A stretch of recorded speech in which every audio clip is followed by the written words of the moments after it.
के पिछले वाले वीडियो में I discussed about GS1 2025 most probable topics for IAS mains. If you have not watched it, you can watch it from the mains PYQ analysis playlist जिसका link मैंने comment section में pin कर रखा है. इस video में I will be discussing GS2 mains 2025 most probable topics and यहाँ से काफ़ी सारे टॉपिक आपके एक्चुअल पेपर में भी रिपीट होंगे because I have done selected topics based on current affairs as well as PYQ analysis. तो इस वीडियो को बहुत ज़्यादा ध्यान से देखना. फर्स्टली यहाँ पे मैं पॉलिटी के टॉपिक्स डिस्कस करूँगा, पॉलिटी के probable static topics and current affair based topic. तो पहले बात करते हैं सेलेंट फीचर्स की. तो सेलेंट फीचर्स में प्रीएम्बल, फंडामेंटल राइट में आपके आर्टिकल 19 एंड 21 इनसे काफ़ी बार क्वेश्चन देखे गए हैं, इसको आप अच्छे से कर लेना. DPSP specially uniform civil code, उसको अच्छे से कर लेना. Constitutional amendments are important and basic structure doctrine important है, कैसे उसका इवोल्यूशन हुआ, सेपरेशन ऑफ पावर्स एंड कैसे जुडिशियल रिव्यू उसे अफेक्ट करता है, PIL का क्या रोल है, ओवरऑल जुडिशियल रिव्यू का क्या रोल है, that is important. Then emergency provisions are also quite important. इसके बाद में constitutional provisions and case laws. तो जितने भी कॉन्स्टिट्यूशन के आर्टिकल हैं, पार्ट्स हैं, शेड्यूल्स हैं एंड केस लॉज यानी सुप्रीम कोर्ट की जो जजमेंट है वो कौन कौन से सेक्शन के लिए पूछी जा सकती है. तो वुमेन पे तो ऑलरेडी UPSC पूछ चुका है, तो आपको फिर भी पढ़ लेनी है अच्छे से. चिल्ड्रन के रिलेटेड क्या प्रोविजंस हैं, लॉज हैं, केस लॉज हैं. देन OBC, SC, ST इनके रिगार्डिंग क्या प्रोविजन है, एनवायरमेंट के रिगार्डिंग क्या है एंड ओवरऑल कॉन्स्टिट्यूशनल मोरालिटी के रिगार्डिंग क्या है, ये आपको देखना है. Then comparison of the constitution की अगर बात करें तो इसमें सिर्फ 3 देशों से UPSC ने सवाल पूछे हैं अभी तक, France, UK and USA. And इस साल फ्रांस से आने के ज़्यादा चांस हैं. बाकी आप इन तीनों देशों का अच्छे से देख लेना. एग्जीक्यूटिव की अगर बात करें तो प्रेसिडेंट तो काफ़ी ज़्यादा इंपॉर्टेंट है, बट साथ में गवर्नर एंड कैबिनेट सिस्टम भी आप देख लेना. लेजिस्लेचर की अगर बात करें तो उसमें पार्लियामेंट से सवाल आने के चांसेस हैं, स्टेट लेजिस्लेचर से आने के सवाल के चांसेस हैं. पार्लियामेंट्री कमिटीज़ भी इंपॉर्टेंट है, स्पेशली फाइनेंशियल कमिटीज़, इनको अच्छे से कर लेना. प्लस DRSCs ये भी हैं, ये भी अच्छे से देख लेना. 10th शेड्यूल इंपॉर्टेंट है, इलेक्टोरल रिफॉर्म्स इंपॉर्टेंट है. इसके बाद में बात करें रिप्रेजेंटेशन ऑफ पीपल एक्ट 1951. तो ये जो एक्ट है सिर्फ इसी से सवाल पूछा है वैसे अभी तक UPSC ने. एंड इसमें भी डिस्क्वालिफिकेशन के क्या क्या प्रोविज़न है, कौन से ग्राउंड्स पे आपका इलेक्शन वॉइड डिक्लेयर हो जाता है, क्या करप्ट प्रैक्टिसेस हैं वो इम्पोर्टेंट है, साथ ही रेमेडीज़ क्या हैं ये इम्पोर्टेंट है. अगर फेडरलिज्म की बात करें तो फेडरलिज्म काफ़ी इंपॉर्टेंट है. इसमें रिसेंट क्या डेवलपमेंट हुए हैं, कहाँ पे कोऑपरेशन हो रहा है, कहाँ पे कंपटीशन है एंड कहाँ पे कन्फ्रंटेशन है between different states as well as union and state. State disputes भी इंपॉर्टेंट है, कहाँ पर स्पेशली आपके वाटर डिस्प्यूट वो इम्पोर्टेंट हो जाते हैं. असिमेट्रिकल फेडरलिज्म के क्या प्रोविजंस है वो भी इंपॉर्टेंट है. ग्रास रूट डेमोक्रेसी में क्या इफेक्टिवनेस है लोकल बॉडीज़ की, वुमेन का क्या रोल है आफ्टर रिजर्वेशन, जो 1/3 रिजर्वेशन दे रखा है उसकी कैसी परफॉर्मेंस है. Finance and devolution of powers कितना हुआ है लोकल बॉडीज़ के लिए, तो ये आप देख लेना. Then quasi judicial bodies, statutory bodies से भी सवाल आते हैं. यहाँ पे मैं मेजर बॉडीज़ के नेम मेंशन कर रहा हूँ, उनको तो अच्छे से कर ही लेना. Finance commission, NHRC, CAG, election commission of India, national commission for women, scheduled caste and backward classes, that is important. Tribunals are important and इन पे ऑलरेडी UPSC सवाल पूछ चुका है, इसलिए मैंने यहाँ पे मेंशन करें. अटॉर्नी जनरल इंपॉर्टेंट है, CBI इंपॉर्टेंट है, नालसा. देन यहाँ पे अगर हम देखें तो लोक अदालत and ADR alternative dispute resolution के जितने मैकेनिज्म्स है वो इम्पोर्टेंट है, तो वो आप देख लेना. अब बात करता हूँ मैं करंट अफेयर के टॉपिक की फ्रॉम द पॉलिटी सेक्शन. ये आपको मिल जाएंगे पॉलिटी की जो मेंस 365 है ना वहाँ पर. तो अभी 75 ईयर्स हुए हैं इंडियन कॉन्स्टिट्यूशन को, वो आप देख लेना. कास्ट सेंसस इंपॉर्टेंट है, रिजर्वेशन पे सवाल आ सकता है, लास्ट ईयर भी अफर्मेटिव एक्शन पे आ चुका है. इंटरनल इमरजेंसी भी इंपॉर्टेंट है, इससे सवाल आ सकता है, 50 साल हुए हैं इसके भी. पर्सनैलिटी राइट्स स्पेशली आर्टिकल 21 से कनेक्ट करके सवाल आ सकता है. फेडरल स्ट्रक्चर में फिजिकल फेडरलिज्म में क्या इश्यूज हैं, कहाँ पर स्टेट्स ऑटोनॉमी डिमांड कर रहे हैं, न्यू स्टेट्स की कौन सी डिमांड है, reorganisation of states, smaller states, ऐसे करके कनेक्ट करके क्वेश्चन आ सकता है क्योंकि पास्ट में भी आया है. असेंट टू स्टेट बिल्स तो देखो इस पे प्रीलिम्स में क्वेश्चन आया है, हो सकता है मेंस में भी आ जाए।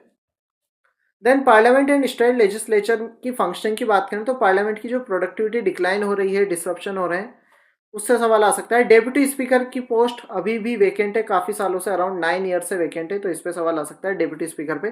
साथ ही राज्यसभा चेयरमैन या वाइस प्रेसिडेंट, इससे कनेक्ट करके सवाल आ सकता है। Representation of women in legislature specially after your नारी शक्ति एक्ट, जो 1/3 वुमेन रिजर्वेशन का एक्ट है ना, उसके कंटेक्स्ट में सवाल आ सकता है, ठीक है, नारी शक्ति अधिनियम।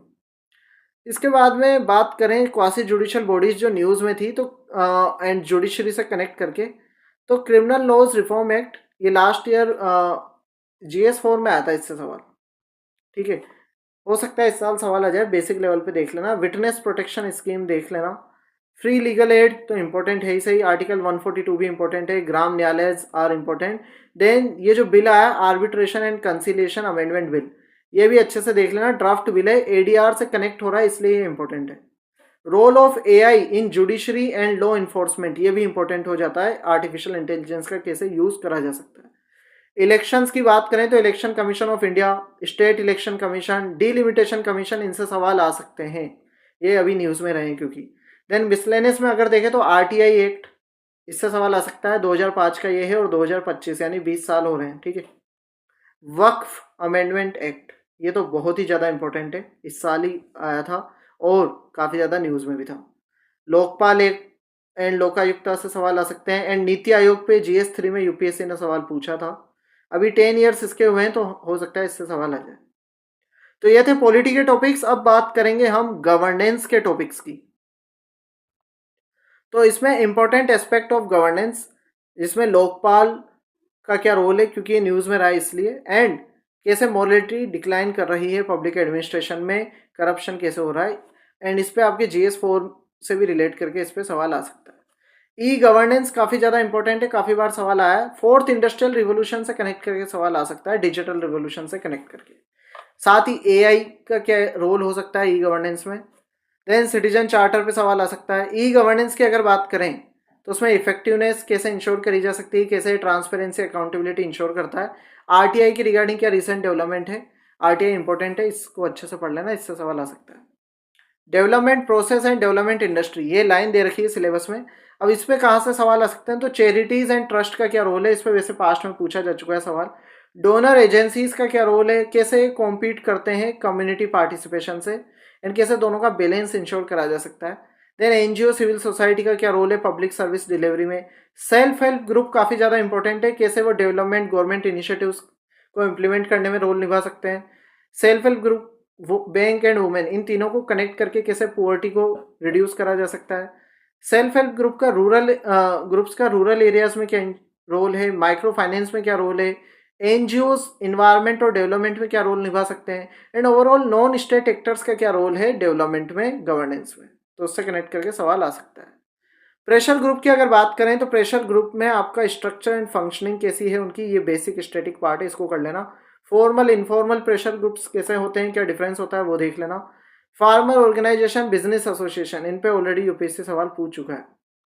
स्टूडेंट ग्रुप पे सवाल आ सकता है क्योंकि अभी स्टूडेंट प्रोटेस्ट हो रहे हैं उस कंटेक्स्ट में, है ना, तो स्टूडेंट प्रेशर ग्रुप के कंटेक्स्ट में आ सकता है, बट ये काफ़ी ज़्यादा वीक है ना, तो इनसे सवाल आने के चांसेस तो वैसे कम ही है। रोल ऑफ सिविल सर्विसेज में देखो, मेन तो आपको पढ़ना है इश्यूज क्या है एंड क्या रिफॉर्म आने चाहिए। रोल क्या है सिविल सर्विसेज का, इकोनॉमी में, सोशो इकोनॉमिक डेवलपमेंट में, एंड डेमोक्रेसी में, ठीक है, क्या रोल निभा रही है सिविल सर्विसेज, तो ये आपको पढ़ना है, स्टैटिक पार्ट है। देन करंट अफेयर में मिशन कर्मयोगी, ऑल दो इस पे GS4 में क्वेश्चन आ चुका है, बट इसका आप यूज कर सकते हो, हो सकता है डायरेक्ट क्वेश्चन भी आ जाए। Citizen participation in good governance, तो ये भी आपको देख लेना है, कैसे सिटीजन पार्टिसिपेशन इंश्योर कराया जाना चाहिए, और ये टॉपिक आपको मिलेंगे जो पॉलिटी एंड गवर्नेंस की मेंस 365 है ना, उसमें आपको मिल जाएंगे, पॉलिटी गवर्नेंस की मेंस 365 में ये टॉपिक्स। इसके बाद में data for governance, environmental governance in India कैसे हो रही है, सेंट्रली स्पॉन्सर्ड स्कीम्स, उनका रोल वो इंपॉर्टेंट है, क्या उसमें रिफॉर्म्स आने चाहिए। Civil society and NGOs, they are also quite important, तो इनको आप करंट अफेयर से पढ़ लेना। अब बात करते हैं सोशल जस्टिस वाले पार्ट की। तो सोशल जस्टिस वाले पार्ट में सबसे पहले बात करूंगा मैं वेलफेयर स्कीम वाले सेक्शन की। तो यहाँ पे सेंट्रली स्पॉन्सर्ड स्कीम्स कौन कौन सी है वल्नरेबल सेक्शंस के लिए, एंड उनकी परफॉर्मेंस कैसी है। डबल इफेक्ट पे भी यूपीएससी ने सवाल पूछा है। एक बार तो इसे पूछा था कैसे बिजनेस को इंसेंटिव को रिड्यूस करती है, फिर बाद में पूछा डिस्क्रिमिनेशन कैसे करती है वेलफेयर स्कीम्स। तो डबल इफेक्ट जो साइड इफेक्ट है वेलफेयर स्कीम के, ये भी आपको देख लेने हैं, है ना। और इनके आंसर आपको पीवाईक्यू के अगर कोई आंसर पड़ेगा ना तो वहाँ से भी उसका कंटेंट तो बेसिक लेवल पे यहाँ डेवलप हो जाएगा इनके लिए। देन इन्फ्लेशन पे लास्ट ईयर फूड इन्फ्लेशन पे सवाल आया था। इन्फ्लेशन एंड अनएम्प्लॉयमेंट को कनेक्ट करके सवाल आ सकता है, तो इसके लिए भी आप रेडी रहना। पोवर्टी हंगर काफ़ी ज़्यादा इंपॉर्टेंट है। तो पोवर्टी हंगर के बीच में क्या रिलेशनशिप है, देन क्या कैसे विशियस साइकिल एक, एंड कैसे अभी डाइवर्जेंस हो रहा है रिसेंट ईयर्स में। Then urban and rural poverty indicators में क्या डिफरेंस है, कौन कौन से पैरामीटर्स हैं, तो ये आपको देखना है। पोवर्टी हंगर रिडक्शन के लिए क्या प्रोग्रेस अभी तक हुई है। मल्टी डायमेंशनल पोवर्टी इंडेक्स, इसको भी आपको देख लेना। Then social sector and social services. तो देखो इस वाले पार्ट में मिड डे मील इंपॉर्टेंट है, आरटी इंपॉर्टेंट है, right to education, national education policy ये भी इंपॉर्टेंट है, 5 साल हो जाएंगे इसके भी, ठीक है। उस कंटेक्स्ट में इससे सवाल आ सकता है। प्राइमरी हेल्थ एंड एजुकेशन ये इंपॉर्टेंट है। हायर एजुकेशन इंस्टीट्यूट उनको कैसे हम डेवलप करें। यूनिवर्सल हेल्थ कवरेज कैसे इंश्योर करें यूजिंग पीपीपी, इस पर ऑलरेडी यूपीएससी सवाल पूछ चुका है। कम्युनिटी हेल्थ केयर इंपॉर्टेंट है। Primary health and public health के इन पे पास्ट में पीवाईक्यूज में सवाल आ चुके हैं, तो इनको अच्छे से देख लेना। ह्यूमन रिसोर्सेज की बात करें तो उसमें एजुकेशन, स्किल एंड एम्प्लॉयमेंट, इन तीनों को इंटीग्रेट करके कैसे ह्यूमन रिसोर्स को लेवरेज करा जा सकता है। ह्यूमन डेवलपमेंट कैसे बैलेंस्ड एंड इंक्लूसिव हो सकता है। वोश स्कीम, इस पर ऑलरेडी सवाल आ चुका है। Digital illiteracy and information communication technology, इससे कनेक्ट करके पास्ट में सवाल आया। अभी के टाइम पे एआई ग्रो कर रहा है, तो एआई लिटरेसी की क्या इंपॉर्टेंस है, उससे कनेक्ट करके सवाल पूछा जा सकता है। गवर्नमेंट पॉलिसीज एंड इंटरवेंशन, तो इंडिया की डेवलपमेंट प्रोसेस में क्या क्या स्टेजेस हैं, प्लानिंग में कैसे डिफरेंट स्टेक होल्डर्स अपना रोल निभाते हैं, साथ ही क्या पॉलिसी कॉन्ट्राडिक्शन है in the context of development and environmental degradation, तो ये आपको देखना है। तो ये तो स्टैटिक के पार्ट सोशल जस्टिस से। अब जो सोशल इश्यूज वाली आपकी मेंस 365 है ना, वहाँ पे आपको ये टॉपिक्स मिल जाएंगे जो नीचे मैंने दे रखे हैं, ठीक है। तो अदर वल्नरेबल सेक्शन में ट्राइबल इश्यूज आपको देखने हैं। शेड्यूल कास्ट के खिलाफ जो एट्रोसिटीज हो रही है वो देखनी है। PWDs and rights of person with disability act, ये देखना है। सीनियर सिटीजन की केयर कैसे इंश्योर करें, ये भी आपको देखना है, ये टॉपिक आपको देख लेना है। एजुकेशन में school education, quality higher education and foreign university के जो कैंपस है उसके रिगार्डिंग क्या डिबेट है, उनके एस्टेब्लिशमेंट के रिगार्डिंग वो डिबेट भी आपको देख लेनी है। हेल्थ केयर में आपका आयुष्मान भारत स्कीम काफ़ी ज़्यादा इंपॉर्टेंट है। Digital health mission, digital health care important है। मेंटल इलनेस काफ़ी ज़्यादा बढ़ रही है, उस कंटेक्स्ट में मेंटल हेल्थ केयर काफ़ी ज़्यादा इंपॉर्टेंट है। Maternal health and family planning ये भी इंपॉर्टेंट है। तो ये टॉपिक करंट की मैगजीन से आप जरूर से देख लेना। अब इसके बाद में मैं बात करता हूँ आईआर के टॉपिक की। तो देखो आईआर के मेनली जो क्वेश्चन आएंगे वो करंट अफेयर के ही होंगे। आईआर के 4 क्वेश्चन एक्सपेक्टेड हैं और 50 मार्क्स के क्वेश्चन आ सकते हैं, क्योंकि पिछले 5-6 सालों से तो यही पैटर्न रहा है आईआर का। अब अगर स्टैटिक की बात करें तो जो फॉरेन पॉलिसी के डॉक्ट्रिन है like neighbourhood first, Gujral doctrine, है ना, ये सारी चीज़ें, पंचशील, इन पे हो सकता है कोई स्टैटिक का क्वेश्चन आ जाए, तो बेसिक आइडिया तो रखना। फिर बाकी बात करते हैं डायनामिक टॉपिक की। तो डायनामिक में ये आपको मिल जाएंगे आईआर की जो मेंस 365 है ना, वहाँ से। तो चेंजिंग वर्ल्ड ऑर्डर, इस कंटेक्स्ट में क्या कैसे नया वर्ल्ड ऑर्डर इमर्ज कर रहा है। डिजिटल कॉलोनियलिज्म कैसे इमर्ज कर रहा है, स्पेशली एआई के कंटेक्स्ट में, क्योंकि अभी USA and China he develop कर रहा है एआई को, तो वो कोलोनाइज कर सकते हैं पूरे देश, पूरी दुनिया को डिजिटली, ठीक है, क्योंकि डेटा उनके पास जा रहा है।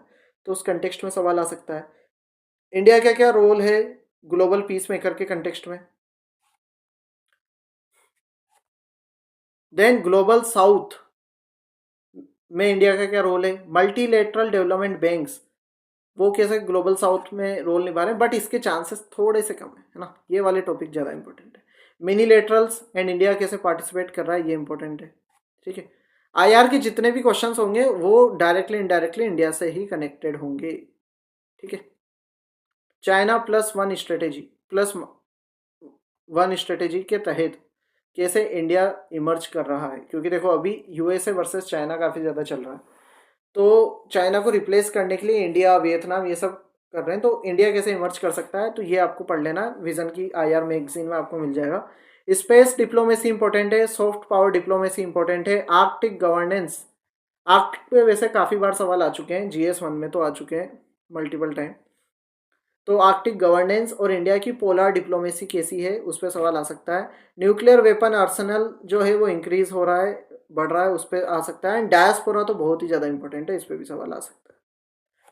अब इसके बाद में ग्रुपिंग्स की बात करें, regional and global grouping and agreement की, तो 5 साल हो चुके हैं इंडो पैसिफिक ओशन इनिशिएटिव को, तो ये आपको अच्छे से कर लेना है, इंडो पैसिफिक काफ़ी ज़्यादा इंपॉर्टेंट है।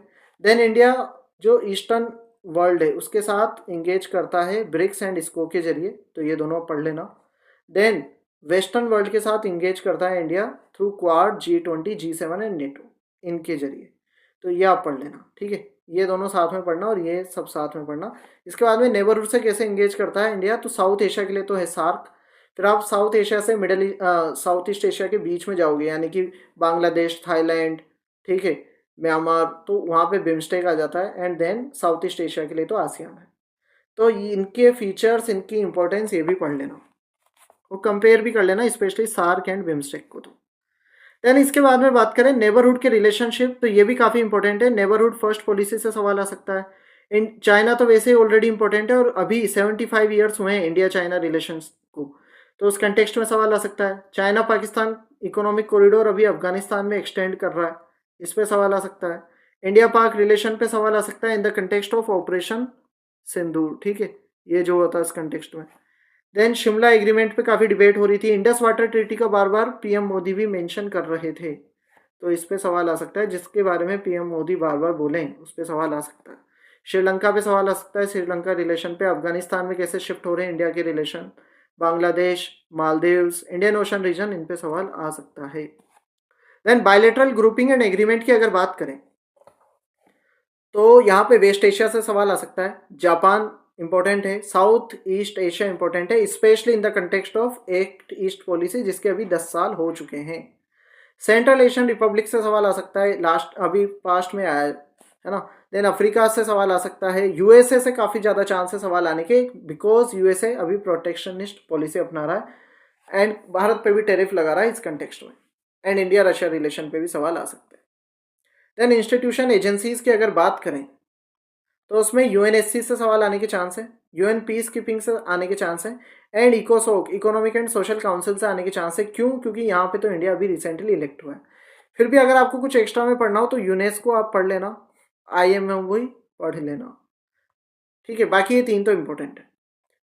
So this was the analysis of GS2 probable topics for your mains 2025। इनको अगर इनमें कोई भी टॉपिक आपका अभी मिस आउट हो चुका है उसको आप कंप्लीट कर लेना, we have sufficient time, that would give you a lot of confidence. And आपको अगर बाकी के PYQs का एनालिसिस करना है तो उन प्लेलिस्ट का लिंक मैं कमेंट सेक्शन में पिन कर दूंगा, वहां से आप उसको देख लेना। And all the best for your mains preparation.